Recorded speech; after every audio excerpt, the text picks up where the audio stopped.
HM घाटमाता नऊ.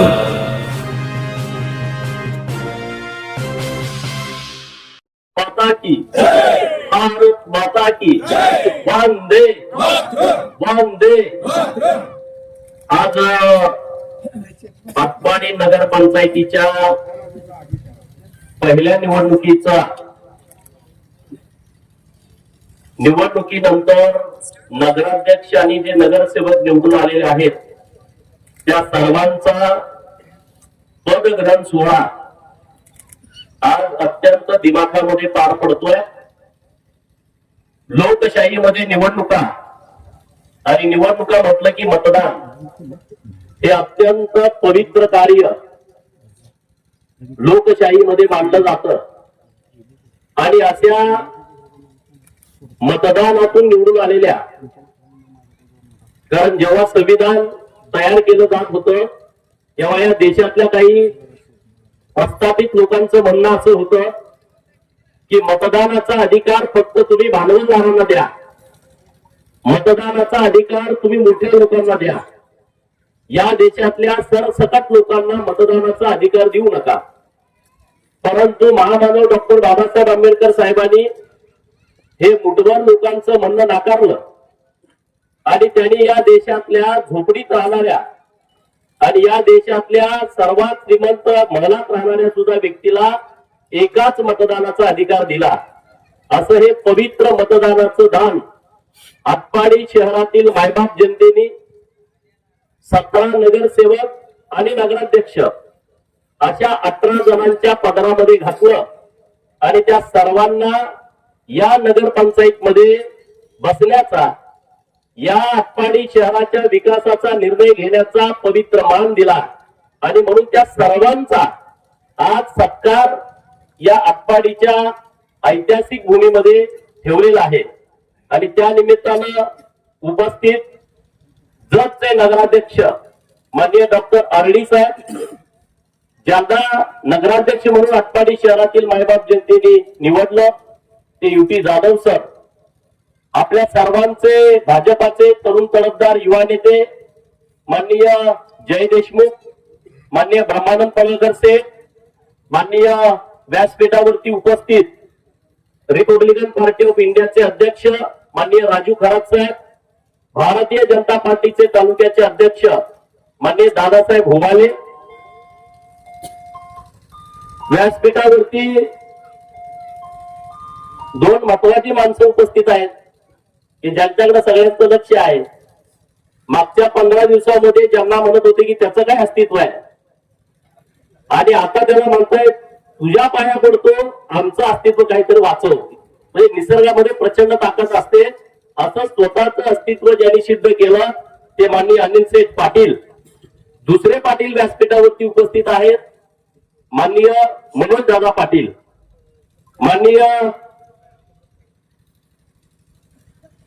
नम्रताताई माळी, शुभांगीताई गवंड, रोहित दादा जगताप, जयवंत भाऊ माने, नाताभाऊ लांडगे, माननीय सुनीताताई काळेबाग, रेखाताई आईवळे, माननीय पूजाताई जाधव, अक्काताई मरगळे, विनायक काका पाटील यांनी निवडणूक लढवली, त्यांना यश आलं नाही.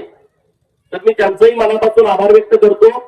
आणि जे आमचे नगरसेवक निवडून आलेले आहेत माननीय रुची भैया देशमुख, माननीय डॉक्टर जयंत पाटील, माननीय राधिकाताई दौंडे, माननीय ललिताताई जाधव, माननीय महेश दादा देशमुख, माननीय पैलवान अजितदादा जाधव आणि मनीषाताई पाटील, या सर्वांचं मी मनापासून आभार व्यक्त करतो. ज्या आपल्या अनिल सेठच्या सौभाग्यवती आहेत संध्याताई पाटील आणि पंढरपूर तीर्थक्षेत्र आघाडीच्या माननीय मीनाक्षीताई पाटील, या सर्व उमेदवारांचं निवडून आलेल्या नगरसेवक नगराध्यक्षांचं मी मनापासून आभार व्यक्त करतो. व्यासपीठावरती आपले सीओ साहेब पण आहेत, बाकीचे सगळे मंडळी आहेत. आता जास्तीचा वेळ घेत नाही, आता तुम्हाला परत वोटिंग बिटिंग करायचं आहे आणि तुम्ही सगळेजण मतदानाच्या दिवशी सभेला प्रयत्न करून लोक आणावी लागतात. आज अत्यंत उत्स्फूर्तपणे तुम्ही सगळेजण आलाय, त्याबद्दल मी तुमचं मनापासून आभार व्यक्त करतो. पत्रकार मित्रांचं मनापासून आभार व्यक्त करतो. आता सर्वांची भाषणं तुम्ही ऐकलेली आहेत। माननीय अमरशे बापू देशमुख यांच्या नेतृत्वात आपण ही निवडणूक लढलो, अत्यंत चांगल्या ताकदीनं लढलो, आपले विरोधक पण चांगल्या ताकदीनं निवडणूक लढले।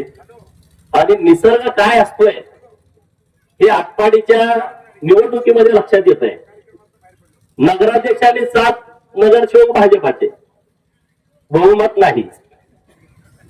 8 नगरसेवक शिवसेनेचे, उपनगराध्यक्ष होता येत नाही। अनिल शेठची एकच सीट, 2 नाही। मनोजाच्या तीर्थक्षेत्र आघाडीची भारतात त्याची एकच सीट, दुसरी नाही। दोघं मिळून गेले तर बदल होतोय, तसं होऊन दिलं नाही। एकटा गेला वेळ लागत नाही, तिकडे आता उपनगराध्यक्ष होत नाही। आपला नगराध्यक्ष आलाय, उपनगराध्यक्ष करता येत नाही। म्हणजे निसर्गामध्ये इतकी ताकद आहे, लोकांच्या मतामध्ये इतकी ताकद आहे, तुम्ही कुठं सुद्धा जायचं नाही, दोघांना एकमेकाच्या हातात हात घातल्याशिवाय पर्याय नाही, असं हे आटपाडीकर लोकांनी करून दिलंय। आणि शेठ आमच्यापासून लांब कळालं, पण आटपाडीकरांनी आमच्या जवळ आणलं। तुम्ही नाही आला, आटपाडीकरांनी आणलं, तुम्हाला निवडून आणलं। आम्हाला एक माणूस कमी आहे, हे बाबा अनिल शेठ तुम्हाला पाहिजे। मनोज दादा तर आमचे एवढे संबंध आहेत, पण त्यांना भारत तात्यांचे वगैरे आमचे चांगले संबंध आहेत। हे सगळं नैसर्गिक आहे, आपण करतो म्हटलं तरी होत नाही। मायबाप जनता ही सुप्रीम आहे, मायबाप जनतेच्या पुढे कुणीच जाऊ शकत नाही। आणि ते ह्या सगळ्या आटपाडीच्या निकालातून सिद्ध होत आहे। आणि त्यामुळे विरोधकांनाही माझं आव्हान आहे, चला झालेलं झालं, आज तुम्ही खरं तर युटी जाधव सर म्हटले यायला पाहिजे। हे पदग्रहण सोहळा आहे, काय राजकीय सोहळा नाही आहे, हा टीकाटिप्पणीचा सोहळा नाही आहे, एक आनंदाचा सोहळा आहे। आपल्या आटपाडीच्या इतिहासातली पहिली निवडणूक आहे, इतिहासामध्ये नोंद होणारी निवडणूक आहे। इथून पुढे अनेक नगराध्यक्ष होतील, अनेक नगरसेवक होतील, अनेक उपनगराध्यक्ष होतील, परंतु हा पहिला मान आपल्या या सगळ्या 17 नगरसेवकांना मिळाला आहे। तर माझ्याकडून, भाजपाकडून नगराध्यक्ष आणि नगरसेवकांना खूप खूप शुभेच्छा आहेत की तुम्ही या शहरासाठी खूप चांगलं काम करा, कुठेही कसली अडचण देऊ नका। पुढावरती सत्ता आहे म्हणून अन्याय करायचा नाही, परंतु जो मागा अन्याय शिवसाहेबांच्या नेतृत्वात झालाय तो सुद्धा अन्याय दूर करण्यासाठी तुम्हाला लोकांनी निवडून दिलेला आहे। आणि त्यामुळे शिवसाहेबांना मी परवा फोनवर विनंती केली आहे, ज्या काही चुका केल्या त्या तुम्हालाच माहित आहे, त्या चुका तुम्ही दुरुस्त करा। इथल्या लोकांच्या वरती कुणावरती अन्याय होऊ देऊ नका। एखादा मोठा बकरा असेल कुणी, त्याच्यात तुम्ही काही जरा फळफूड घातलं तरी चालतंय, पण गरीबाच्या घरावरती कुणी काही गडबड करू नका, अशी विनंती मी त्यांनाही केलेली आहे। आणि हजारे साहेब पण तरुण आहेत, खरं तर त्यांना पण हे माहित नव्हतं की असं काहीतरी आटपाडीमध्ये घडल, त्यांना सुद्धा या शहराचा अंदाज नव्हता। आणि त्यामुळे ते सुद्धा बुचकुळ्यात पडले, हे कसं काय झालंय, आता हे कसं करायचं। त्यामुळे आता झालेलं झालं हजारे साहेब, आता इथून पुढे आपल्या शहरासाठी तुम्ही तिकडे पण नंबर ठेवा, आमचं काय म्हणणं नाही, पण आता सगळ्या शहरातल्या सगळ्या लोकांना बरोबर घेऊन, एकत्रित घेऊन या शहराचा संपूर्ण कायापालट करण्याच्या दृष्टिकोनातून आपल्याला काम करायचं आहे। आज इथं काय कार्यक्रम घेतलाय, तर जोपर्यंत पर्यटन वाढत नाही आपल्या दुष्काळी पट्ट्यातल्या भागामध्ये, तोपर्यंत बदल होऊ शकत नाही। आणि म्हणून आम्ही जतमध्ये डॉक्टर साहेबांनी मी एक प्लॅन तयार केला की जतला लोक आली पाहिजेत। आणि म्हणून प्राणी संग्रहालयाचा एक प्रस्ताव आम्ही मागच्या 6 महिन्यामध्ये दिला। ते पुढे डोक्यात पडलं की असं काहीतरी करायला पाहिजे। 100 एकर जमीन आम्हाला सिटीमध्ये मिळाली फॉरेस्टची, आणि म्हणून एक 100 कोटी रुपयाचा, 106 कोटी रुपयाचा प्राणी संग्रहालयाचा आराखडा आम्ही प्रेझेंट केला सरकारकडे। सरकारनं तो आमचा आराखडा मान्य केला, आता तो केंद्र सरकारकडे जातोय। आणि अतिशय जयदादा पुढच्या 3 महिन्यामध्ये आम्हाला केंद्र सरकारची पण मंजुरी मिळते। 106 कोटीचं पुण्यश्लोक अहिल्यादेवी होळकर प्राणी संग्रहालय जत 100 एकरामध्ये आम्ही आता नव्यानं तयार करतोय। मग आता म्हटलं जतला प्राणी संग्रहालय दिलंय तर आटपाडीला काहीतरी केलं पाहिजे। आता तळ्यात राहून चालत नाही, जतकरांनी मला विधानसभेत पाठवलंय आणि आटपाडीकरांनी विधानसभेत जाण्यासाठीच पूर्व मशागत सगळी तयार केलेली आहे। आणि त्यामुळं आम्ही असं ठरवलं की आपल्या विरोधी मित्रांनी पण काय तर 2-3 कोटी रुपये इथं धरलेत असं आम्हाला पत्रकार मित्रांनी सांगितलं, तर त्यांचंही आम्हाला याबाबत स्वागत आहे, त्याबद्दल आमचं कुठलंच दुमत नाही। परंतु इथं आम्ही एक चांगला आराखडा तयार करतोय आणि त्याची सुरुवात तुमच्या सगळ्यांचं पदग्रहण इथं व्हावं, तुमचा इथं सत्काराचा कार्यक्रम व्हावा आणि त्याची सुरुवात व्हावी। आणि म्हणून एक चांगला तो 50-60 कोटीपासून पुढे 100 कोटीपर्यंतचा आराखडा असा एक आम्ही या परिसराच्या डेव्हलपमेंटसाठी तयार करतोय। आणि तो नुसता तयार करणार नाही, तर पुढच्या 4-5 महिन्याच्या आतमध्ये तो आराखडा तयार करून तो सादर करून तो मंत्रालयापर्यंत घेऊन त्याची मंजुरी घेण्यासाठी आमचे नगराध्यक्ष आणि आमची सगळी टीम काम करेल आणि त्याचं बॅकबोन म्हणून मी आणि अमरशे बापू देशमुख आम्ही तुमच्या पाठीशी ठामपणे उभं राहू. हा आमचा या कार्यक्रमाचा पहिला हेतू आहे. आज इकडे तुम्ही येत नाही, तुम्ही बघितलं मागे ते आपला एक कोण पाहुणा आला तो सुद्धा इथं पाण्यात कुठंतरी दुरुस्त काहीतरी करायला गेला त्याचा घात झाला. आपण ते पेपरला बघितलं होतं, युट्यूब वरती सगळ्या बातम्या आल्या होत्या. तर हा आपला एवढा मोठा परिसर आपल्याला मिळालाय. शुक्र एवढा आपला आहे, त्याचं सुशोभीकरण करण्याची आवश्यकता आहे. पंकजाताईंना आम्ही त्यासाठीच कार्यक्रमाला आवर्जून आमंत्रित केलं होतं. गंधर्व नदी जर आणि शुक ओढा आपला आटपाडीचा आणि ह्याच्यासाठीचा मोठा निधी हा पर्यावरण विभागाकडून मिळू शकतो आणि त्याचा एक चांगला आराखडा माननीय सीओ साहेब तुम्ही तयार करावा आणि तशा पद्धतीचा प्रस्ताव सादर करावा. नगर विकासकडून तर पैसे येत राहतील, परंतु वेगवेगळ्या भागाकडून निधी हा आपल्या आटपाडी शहराला कसा मिळेल अशा पद्धतीचा प्रयत्न आपण सगळेजण करूया. कुठलीही अडचण आपल्या आटपाडीत येणार नाही. चुकीच्या पद्धतीचा जो तुम्ही आराखडा तयार केलाय तो आराखडा कसल्याही परिस्थितीमध्ये बदलायचा आहे. कुठल्याही एकाच व्यक्तीवरती 9-9 एकर तुम्ही एका कुठंतरी शेतामध्ये तुम्ही आरक्षण टाकता, अनिल शेठच्या तिथं तुम्ही आरक्षण टाकता, मनोज दादाच्या तिथं मुख्य जागी पार्किंगची जागा टाकता, जय दादाच्या तिथं 2.5-3 एकरात रस्ते घालता. आता तुम्ही तर जरा मजबूत लोक आहात, तर सामान्य लोकांनी काय करायचं? म्हणून सर्व समावेशक, ना आमचा ना तुमचा, जे शहराला गरजेचं आहे आणि जिथं एखादं आरक्षण पडलं तर त्या व्यक्तीवरती अन्याय होणार नाही अशा पद्धतीचा चांगला आराखडा त्या आपल्या टीमनी करावा आणि तो आराखडा अनिल सेठ आणि मनोज दादाशिवाय होणे नाही. त्यामुळे तुम्ही दोघं व्यवस्थित विचार करा की तुम्ही असला तर तो आराखडा होऊ शकतो, नाही तर नुसतं काय या गावात होणार नाही. आपल्याला वादाचं राजकारण करायचं नाही, आपल्याला टीका-टिप्पणीचं राजकारण करायचं नाही. आणि आता आपले निवडणूक झालेली आहे, त्यामुळे 2029 ला आता विधानसभा लागणार आहे, लोकसभा. तोपर्यंत आता आटपाडी शहरात तर कुठली निवडणूक नाही आणि आता ही 2026 ला आपण पदग्रहण करतोय. आता ते 5 वर्षानंतर म्हणजे 30च्या एंडला आणि 31 जानेवारी महिन्यात दुसरी निवडणूक होईल. तोपर्यंत कुणाचं काय वाद असायचं कारण नाही. आणि विरोध पार्टीच्या लोकांना पण माझी विनंती आहे की तुमचंही अभिनंदन आहे. तुम्ही आज लोक निवडून आलेले आहात तर तुमची आम्हाला मदत लागणार आहे. जरी मदत नाही केली तर काम आता होणारच आहे, पण तरी सुद्धा तुम्ही या सगळ्या प्रक्रियेमध्ये सामील व्हा. आटपाडीचा चेहरा मोहरा बदलण्याच्या दृष्टिकोनातून या सगळ्या प्रक्रियेत सामील व्हा. ईर्ष्या करणं, जय पराजय तर सगळ्या गोष्टीमध्ये होत राहतो, तर त्या सगळ्या गोष्टी झालेल्या आहेत. आता त्या गोष्टीमध्ये न पडता आटपाडी पूर्ण कशी बदलेल आणि आटपाडीच्या लोकांना सुविधा कशा तयार होतील या दृष्टिकोनातून आपण सगळे एकत्रितपणे काम करू. प्रशासनाला बरोबर घेऊ, कारण आता 2-4 वर्षाचा गॅप आहे मोठा आणि त्यामुळं तिथं सगळं तुम्ही सगळं तपासलं पाहिजे. नेमकी काय अडचण आहे? सीओ साहेब एकदम तरुण आहेत, तुम्ही आहे आणि आपले नगरसेवक पण सगळे तरुण निवडून आलेले, समोरच्या पार्टीतले पण असतील किंवा आपले पण असतील, अत्यंत यंग तरुण मुलं किंवा आपल्या भगिनी मोठ्या प्रमाणात निवडून आलेले आहेत. तर चांगल्या दृष्टिकोनातून या शहराच्या बाबतीमध्ये मोठं काम आपल्याकडून होऊ शकतं. तर त्यासाठी माझ्याकडून खूप खूप शुभेच्छा आहेत, खूप खूप सदिच्छा आहेत. आटपाडीकरांनी आम्हाला जय देशमुख साहेबांकडून विशेष अभिनंदन करतो की त्यांनी खूप मेहनत घेतलेली आहे आणि त्यांचा एकदम धामधुमीचा लग्नाचा काळ असताना आणि त्यांच्याविषयी माझी काही एवढी त्यांची ओळख नव्हती, परंतु आता त्यांनी या निवडणुकीमध्ये मी बघितलं की बापूसाहेब आणि अण्णांनी हर्षवर्धन देशमुख साहेबांची ओळख होती, पण यांचं आमचं इतके संबंध होते, परंतु ते पण या निवडणुकीमध्ये खूप राबले. निवडणुकीमध्ये लोकांच्या मध्ये जाणं, लोकांशी भेटणं आणि लग्नाच्या नंतर परत लगेच या निवडणुकीमध्ये सक्रिय झालेले आहेत. अमरशे बापू देशमुख साहेब यांचं विशेष अभिनंदन करतो की त्यांनी सुद्धा या निवडणुकीमध्ये अत्यंत चांगलं लक्ष दिलं. रिपब्लिकन पार्टी ऑफ इंडियाचे अध्यक्ष यांनी कळत चढवण्याचं मोठं काम नगराध्यक्ष म्हणून केलेलं आहे. आता जागेवर ठाम राहावा, इकडे तिकडे करू नका, गडबड काही करू नका. युटी जाधव सर आहेत, आता नगरपालिकेला फंड खूप असतो, तुमचं कामं सांगा, लोकांची कामं करून घ्या. आता जिल्हा परिषद पसरली फंड नसतो, इकडे या गड्यांच्याकडेच फंड आहे, त्यामुळे आता शिकून राहावा, आम्ही तुमचा मान सन्मान करू. आता तुम्ही नगराध्यक्ष म्हणून कळत चढवण्याचं काम केलेलं आहे, परंतु आता उपनगराध्यक्षाला कळत चढवण्याचं काम हे आता झालेलं नाही. ते काम आता अनिल सेठ आहेत, मनोज दादा आहेत, या दोघांच्या हातामध्ये आहे. तर त्यांनी ते काम करावं, बापूसाहेबांची चर्चा करावी, बसावं, बोलावं. आता काय सगळे आपण मागे पुढे सरून सगळेजण आपण या शहराच्या दृष्टिकोनातून काम करा.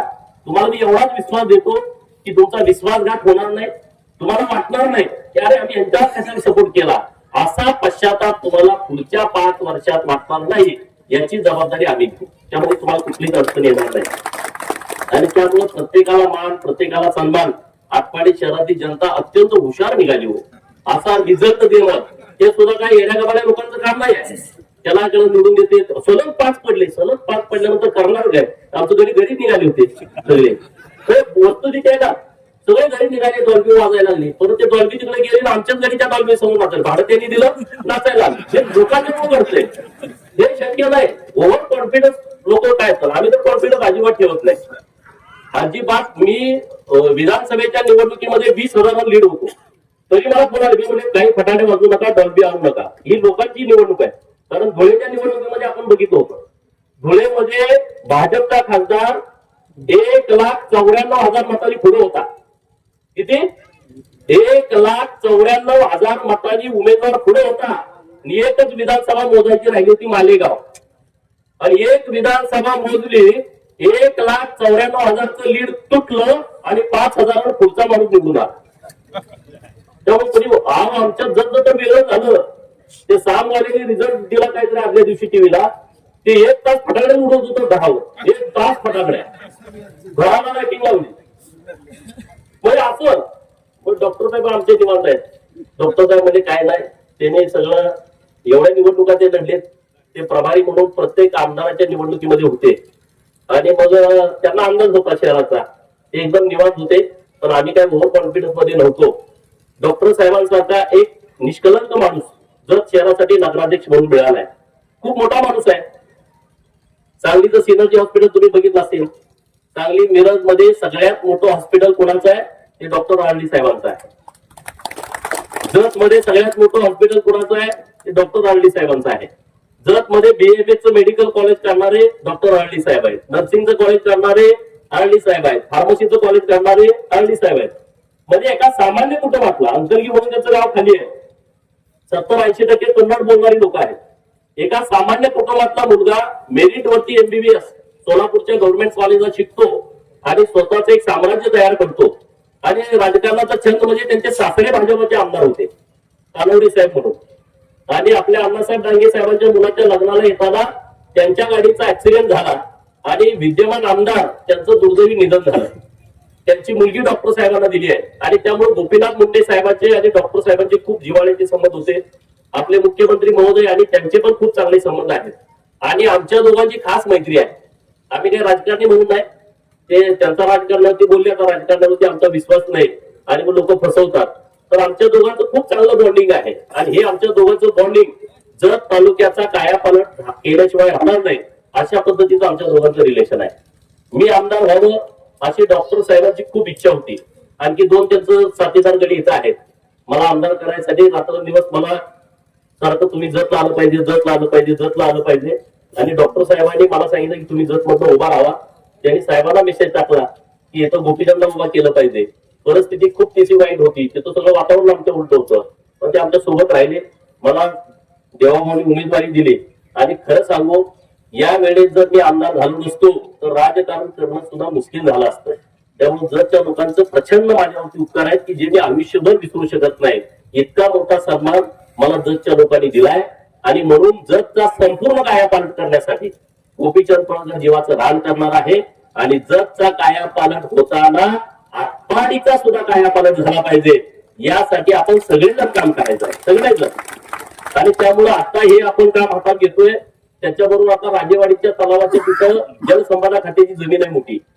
आणि मिटिंग मध्ये तो सगळा विषय घेतलाय, त्याचे मिनिट्स तयार झालेले आहेत की राजेवाडी तलावाला लगत असणारी जलसंपदा खात्याची जी जमीन आहे, त्यामध्ये जलसंपदा खातं, पर्यटन विभाग आणि सांगली जिल्हा नियोजन या तिघांनी मिळून एक प्रकल्प करायचा. आणि तो प्रकल्प 3 जिल्ह्याच्या सेंटरवर आहे. इकडं सातारा, इकडं सोलापूर, इकडं सांगली. असं ठिकाण कुठंच नसेल, असं ठिकाण राजेवाडीचं तलाव आहे. त्यामुळे हे एक पर्यटन केंद्र आणि राजेवाडीचं पर्यटन दुसरं केंद्र, ही 2 केंद्र आपल्याला आटपाडी तालुक्यामध्ये डेव्हलप करायचे आहेत. आणि त्यासाठी आपण पूर्ण शक्तीनं काम करू. सीओ साहेबांना विनंती आहे, जो आराखडा तुम्ही गटारीचा तयार केलाय ड्रेनेजचा, तो आराखडा आमच्या सगळ्या टीमला दाखवा. त्यात कुठली वस्ती राहिली का, त्यामध्ये कुठलं घर राहिलंय का, हे सगळं बघा. पाणी पुरवठ्याची स्कीम आहे, त्यामध्ये प्रत्येक घरामध्ये पिण्याचं पाणी गेलं पाहिजे. त्यामध्ये कुठलं पार्टिशन झालंय का हे बघा. सगळ्या लोकांना आपल्या नगरपालिकेमध्ये पंचायतची जबाबदारी आहे. हे सगळे व्यवस्थितपणे आराखडे आमच्या सगळ्या नवीन टीमला दाखवा. आमची सगळी एज्युकेटेड लोक आहेत. नक्की त्यामध्ये काय बदल करायचे असतील तर ते सूचना देतील. आणि नगराध्यक्ष साहेब, आपण सगळी टीम देवाभाऊच्या भेटीला जायचं आहे. एकनाथ शिंदे साहेबांना पण आम्ही भेटणार आहे. नगर विकास खातं त्यांच्याकडे आहे. असं कोणी समजायचं कारण नाही की एकनाथ शिंदे साहेबांची आमची काही ओळखच नाही. आमचं त्याचं खूप चांगलं संबंध आहे मुख्यमंत्री महोदयांचे आणि एकनाथ शिंदे साहेबांचे. तर मुख्यमंत्री महोदयांचं विशेष लक्ष आपल्या आटपाडीकडे आहे, जतकडे आहे. तर मोठ्या प्रमाणात तुम्हाला ज्या अपेक्षा आहेत त्या आटपाडी शहराच्यासाठी तर तशा पद्धतीचा निधी हा माननीय देवाभाऊच्या नेतृत्वामध्ये नक्की आपण आणू. त्यामध्ये कुठली कसली अडचण येणार नाही. आणि त्यामुळे ज्या भावनेनं तुम्ही या सगळ्या लोकांना निवडून दिलंय त्या भावना तुमच्या आम्ही व्यवस्थितपणे तशा पद्धतीनं कसं त्याच्यातनं होता येईल अशा पद्धतीचा आम्ही प्रामाणिकपणे प्रयत्न करू. आमचे सगळे सहकारी आहेत त्यांच्या वार्डात तर आम्ही निधी चांगल्या पद्धतीने देऊ. आमच्या विरोधी पक्षात आता ज्यांना नगर विकास खाता आहे त्यांना पण निधी मिळेल. त्यांचे आमदार साहेब पण इथं आहेत, त्यांना वेगळा निधी मिळेल, त्याबद्दल काहीच दुमत नाही. परंतु नगराध्यक्ष आणि सत्ताधारी म्हणून त्यांच्यावरती कुठलाही अन्याय होणार नाही याची काळजी आमच्या सगळ्या टीमनी घ्यावी अशी एक विनंती करतो. इतक्या मोठ्या संख्येनं तुम्ही उपस्थित राहिला त्याबद्दल तुमचं मनापासून आभार व्यक्त करतो. आज युटी जाधव सरांच्या सौभाग्यवतींचा वाढदिवस आहे. त्यांना वाढदिवसाच्या खूप खूप शुभेच्छा देतो. तुम्हाला सर्वांना नवीन वर्षाच्या हार्दिक शुभेच्छा देतो. आता युटी सरांच्या सौभाग्यवतींचा जीव भांड्यात पडला असेल, कारण नोकरी जायचं म्हटल्यानंतर त्यांच्या डोळ्याचं पाणी सुटत नव्हतं. कारण त्या जेव्हा युटी सर मला म्हटलं की अहो ती बायकोला जरा समजून सांगायला लागते, लई रडते. म्हणून काय झालं तर मी राजीनामा दिला. आवड कशाला तर नगराचे पण आला मला आजभर म्हणलं ठीक आहे म्हटलं घेऊन या. तुम्ही सांगितलं मध्ये काय टेन्शन नाही. युटी जाधव सर आणि मॅडम आल्या आणि त्यांच्या डोळ्यात धावा सुरू होती. आता म्हटलं सांगायचं काय. आम्ही म्हणतो बापू साहेबांची मी अजून बोललो नाही, माझ्या मनात प्रश्न. म्हटलं ठीक आहे, काय काळजी करू नका, म्हटलं काही चिंता करू नका. युटी जाधव सरांना राजीनामा देऊ द्या, आम्ही व्यवस्थितपणे त्यांच्या पाठीमागे उभा राहतो. मग त्यांना कुठंतरी आधार आला. मी बापू साहेबांना पहिल्यांदा म्हटलं की युटी जाधव सर आपले इच्छुक आहेत आणि त्यांना राजीनामा द्यावा लागेल. आपलं फक्त दोघांचं असलं तर त्यांना सांगून आहे तर त्यांची नोकरी पण जायची आणि इकडे अध्यक्ष पद पण जायचं. म्हणजे काय हरकत नाही. मग मी जाधव सरांना म्हटलं की तुम्ही बापू साहेबांची भेट घ्या, त्यांच्याशी बोला. त्यांनी लगेच एका मिनिटात त्यांनी सिग्नल दिला. आणि हे पहिला राजीनामा असा असेल जे दादा सकाळी राजीनामा दिला दुपारी मंजूर झालाय. मला वाटतं त्याचा रेकॉर्डच झाला असेल. असा राजीनामा मंजूर कुठं झाला नसेल. सीओ साहेब आपल्या जिल्हा परिषदचे शिक्षण अधिकारी जिल्हा परिषद आणि आपले इथले गट शिक्षण अधिकारी आणि कोळपे सर तुमच्या सारखे पुढे पुढे होते. तर हे सगळ्या विषयामध्ये कोळपे सर आणि सगळ्यांचं मी मनापासून आभार व्यक्त करतो की त्यांनी आम्हाला लगेच सहकार्य केलं. नाहीतर आज राजीनामा उद्या अर्ज भरायचा आहे, इथं राजीनामा असल्याशिवाय अर्ज स्वीकारला जात नाही. तर त्या जिल्हा परिषदनं पण आम्हाला खूप चांगलं सहकार्य केलं. म्हणजे हे सगळं निसर्गानं जुळूनच आणलं आणि नाहीतर हे काय शक्य होतोय. 3 नंबरची पार्टी 1 नंबरला कशी काय येते. हे निसर्गाची साथ असल्याशिवाय हे होणं शक्य नाही. त्यामुळं तुम्हाला दिलेला हा जो विजय आहे तो अत्यंत नम्रपणे स्वीकारून त्याचा उत्तमात आम्ही करतच नाही, आपल्या कोणी केलाही नाही. परंतु अत्यंत नम्रपणे या शहरातल्या गरिबांची कामं कशी होतील. काही लोकांना घरं नाही, काही लोक 10 महिन्याच्या खोलीत राहत आहेत. शिवसाहेब त्यांच्यासाठी एखादी चांगली घरकुलाची स्कीम आपण त्यात वेळ दिला पाहिजे. एक माणूस नेमला पाहिजे त्या कामासाठी. पुढे आम्ही बोलताना निघून जातो. आता मला इथं एक 1000 लोक आहेत, त्यांच्याशी बोलून निघून गेलो. त्याचा पाठपुरावा मी सगळ्यांचा करू शकत नाही. आणि म्हणून घरकुलांच्यासाठी ज्यांना जागा आहे त्यांना घर, ज्यांना जागा नाही त्यांना जागा आणि घर याचा एक आराखडा आपल्या नगरपंचायतीनं तयार केला पाहिजे. गरीब लोक आहेत 10 महिने प्रचारात गेल्यानंतर आपण बघतोय आजोबा पण तिथं राहिला होता, वडील पण तिथं राहिलाय, ते पण मुलं तिथं राहत आहेत. अंगण नाही, 4 फुटाचं बोर्ड आहे, तिथं शौचालयाची व्यवस्था. अशी सगळी जी लोक आहेत त्यांच्यासाठी काहीतरी स्कीम आपल्या नगरपालिकेनं करावी अशी तुम्हाला विनंती करतो. खूप खूप शुभेच्छा देतो आणि तुमचं सर्वांचं धन्यवाद. इतक्या मोठ्या संख्येनं तुम्ही आलाय आणि तासभर थांबा बोटिंग वगैरे आणलेलं आहे. युटी जाधव सरांनी, यशवंत मेटकरीने, श्रावण पडळकर, चांगली टीम सगळे आलेले आहे. आणि हे काय पुढे करायचं आहे याचं एक चित्र जरा तुम्हाला या निमित्तानं दिसेल. परत एकदा सर्वांचा आभार. पत्रकार मित्रांचं विशेष आभार की त्यांचं युटी जाधव सरांवरती खूप प्रेम आहे. त्यांनी खूप चांगल्या बातम्या या सगळ्या निवडणुकीमध्ये लावल्या. म्हणजे आमची एखादी बातमी लागली पण युटी सरांच्या 2 बातम्या लागतायत. त्याबद्दल तुमचं पत्रकार मित्रांचं मनापासून आभार. आणि माझ्याकडून तुम्हाला स्नेह भोजनाचं निमंत्रण आहे. तरी तुम्ही सगळेजण या अशी तुम्हाला सगळ्यांना माझी कळकळीची विनंती आहे. पत्रकारांचं खूप चांगला पाठिंबा मिळाल्यामुळं आमचं एक चांगलं वातावरण शहरात होऊ शकलं. युट्यूब चॅनलवाले असतील किंवा आपले प्रिंट मीडियाचे पत्रकार मित्र असतील, आवर्जून सांगलीहून आलेले सगळे पत्रकार मित्र आहेत, त्यांनी खूप चांगल्या पद्धतीनं आम्हाला लोकांच्या समोर प्रेझेंट केलं. आणि आमचे उमेदवार एक शिक्षक आणि एक डॉक्टर, वेल एज्युकेटेड उमेदवार. मला वाटतं एबीपी माझाने बातमी पण लावली होती, जतमध्ये डॉक्टर, आटपाडीमध्ये शिक्षक, हे दोघं पण निवडून आले आणि लोकांच्या पुढे एक चांगला विषय पुढे आला. माननीय मुख्यमंत्री महोदयांना मी परवा धन्यवाद द्यायला गेलो होतो की राज्यामध्ये 129 नगराध्यक्ष माननीय देवाभाऊंच्या नेतृत्वामध्ये निवडून आलेले आहेत आणि म्हणून त्यांना शुभेच्छा द्यायला गेलो. म्हणजे पहिला आटपाडी आणि जतच्यासाठी अभिनंदन. मी म्हणलं त्यासाठी आलो नाही, म्हटलं ते आम्ही सगळेच येणार आहे तुम्हाला भेटायला, पण राज्यामध्ये एवढं बहुविध विषय माननीय देवाभाऊंच्या नेतृत्वात आलंय तर त्याबद्दल मी त्यांचाही मनापासून आभार व्यक्त करतो. आपण पण जोरदार टाळ्या वाजवून माननीय देवाभाऊंचं मनापासून आभार व्यक्त करावं एवढी तुम्हाला कळकळीची विनंती करतो आणि धन्यवाद. जय हिंद, जय महाराष्ट्र. धन्यवाद आमदार साहेब. आपण सर्व